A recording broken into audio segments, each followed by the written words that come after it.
லூக்கா நற்செய்தி 21:2.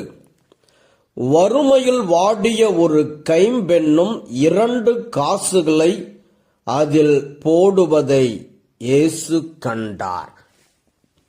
இறை இயேசுவில் அன்புமிக்க சகோதர சகோதரிகளே,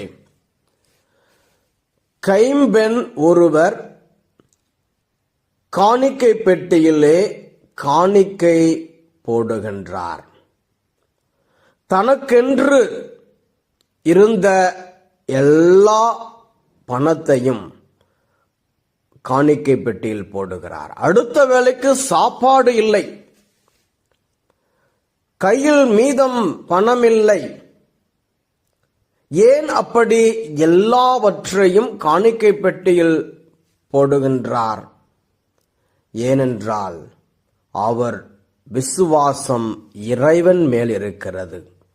ஆண்டவர் பார்த்து கொள்வார், ஆண்டவர் போஷிப்பார், ஆண்டவர் வழிநடத்துவார், ஆண்டவர் கூடவே இருக்கிறார் என்கின்ற விசுவாசம்.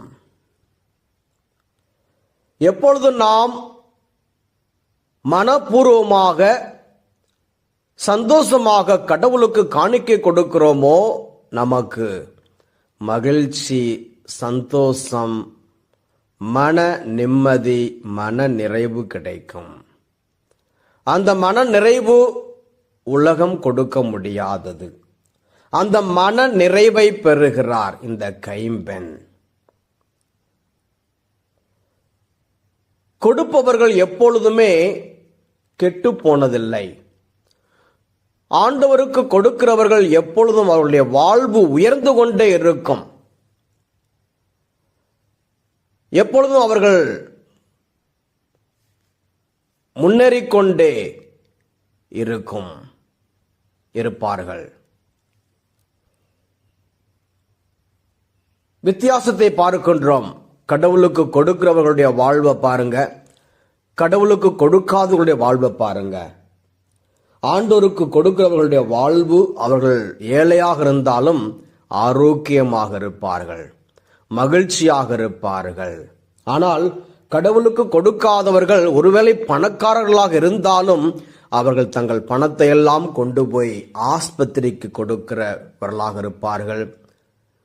டாக்டருக்கு கொண்டு போய் கொடுப்பாங்க. மருந்து மாத்திரை வாங்கிறதுக்கே அந்த பணத்தை எல்லாம் செலவழித்துக் கொண்டிருப்பார்கள். ஆனால் கடவுளுக்கு கொடுக்கிறவர்கள் எப்பொழுதும் மகிழ்ச்சி, சந்தோஷம். மலாக்கி 3:10 கடவுள் நமக்கு வாக்கு கொடுக்கிறார், நான் உங்களை ஆசீர்வதிப்பேன் என்று.